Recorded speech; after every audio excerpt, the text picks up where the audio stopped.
Okay, so I'm doing a newborn assessment on this baby, and we start by observing the baby. And yes, observing, is the baby crying? Is the baby grunting? Is the baby singing?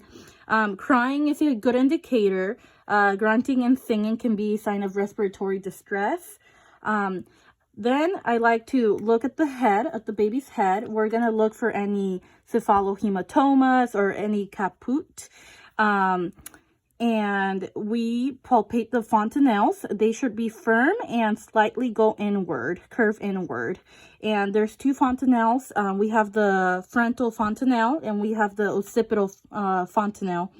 And if the fontanelle is bulging, that can be a sign of like excessive fluid in the fontanelle. That's not a good sign. And if the fontanelle is sunken, that can be a sign of dehydration. So we want to make sure we check the baby's head for any abnormalities. And then we check the baby's eyes. The baby's eyes should be grayish, bluish for a Caucasian child, or grayish, brownish for a Hispanic child. And we check if the child can follow my finger. And then I like to check for ears, the ear placement. And we draw an invisible line from the edge of the eye into the insertion of the ear. That's how you know that the ears are placed correctly. If they line up with the invisible line, if the line goes into the insertion of the ear. Then we check the nose, and we check the nose for any nasal flaring, which can indicate respiratory distress. And we check the lips for any cleft lip or any other abnormalities that we can find on the lips. And then with a glove, we stick our finger and check for the palate, the cleft palate. If there's a cleft palate, that's an abnormality. We want to make sure there's no cleft palate up there. Other findings that we can find when assessing the mouth is Epstein, pearls, and teeth. We document that, but there's no interventions.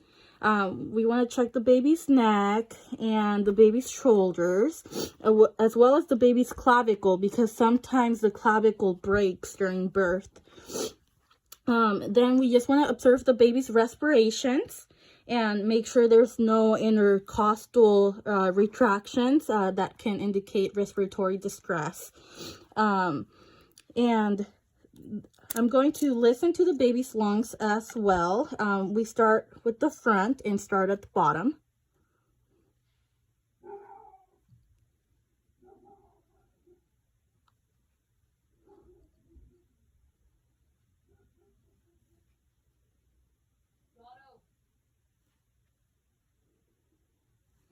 We want to check the side too.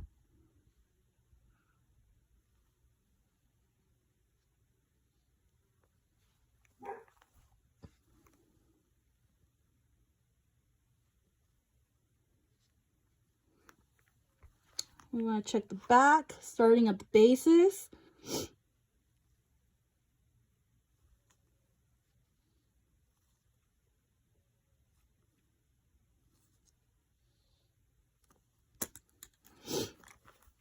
Okay, and then we want to check the abdomen. We want to observe the abdomen for any masses, and we also want to listen to the abdomen.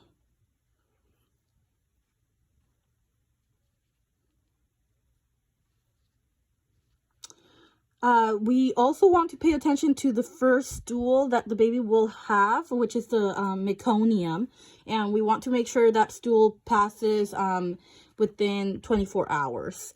We also want to check that there's an anus, that there's a patent anus, and we want to check for any abnormalities like a dimple that is not connected to the spinal cord. That can be a sign of spina bifida. We also want to check the movement of the baby. Is there any restrictions with the limbs?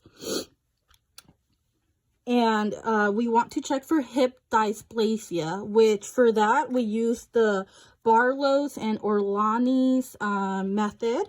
So the Barlow's method, we're going to bring the leg in,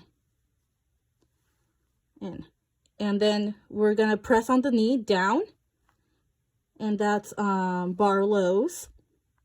And then for Orlani, we're gonna go at a 90-degree angle right here. Just have the leg at a 90-degree angle, and then we're gonna go out. And we do that for both of the legs.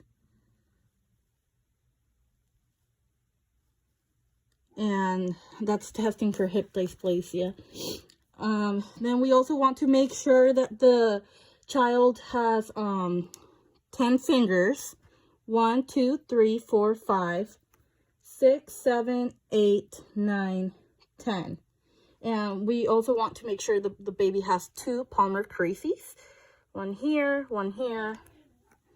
on both hands. Okay, we count the toes. 1, 2, 3, 4, 5, 6, 7, 8, 9, 10. And we assess the umbilical cord as well. The umbilical cord should be, once it's cut, it should go dry. So you want to assess for any signs of infection, any redness on the edge. And we want to assess the nipples. Make sure they're symmetrical. And then we test the reflexes. But before we test the reflexes, I would just like to get the baby's weight, head circumference, chest circumference, and length.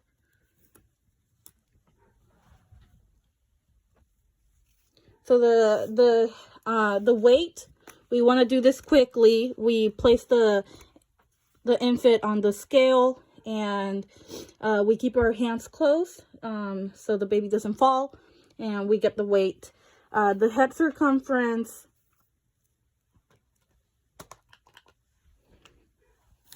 we do it from the forehead around like that, and then we measure it. So this is how big it is. And a baby's head circumference should be 33 centimeters, and the chest should be 3 centimeters less than the head. So we measure the chest circumference as well. There we go. We measure it, we chart it. And then the baby's length, we want to make sure the baby's legs are extended. And okay, that's the baby's length. And then the reflexes. So we have a couple of reflexes. A reflex that we test is the sucking reflex. So I would just go ahead and put my finger in and see if the infant starts sucking my finger. The rooting reflex, we can stroke the infant's cheek, and the infant should turn around and begin sucking. And the swallowing reflex, we can test that one when we're testing the sucking reflex, is the baby swallowing. The tonic neck, so this one, you want to turn the infant's head to one side, and both of the extremities should extend, and these ones should bend like that. So that's the tonic neck reflex. The Moro reflex, that one, I'm just going to hold the baby and I'm going to go down like this. And the baby should do a motion like this, extending his arms out like he's going to fall. So we do that. So we do the reflex like that.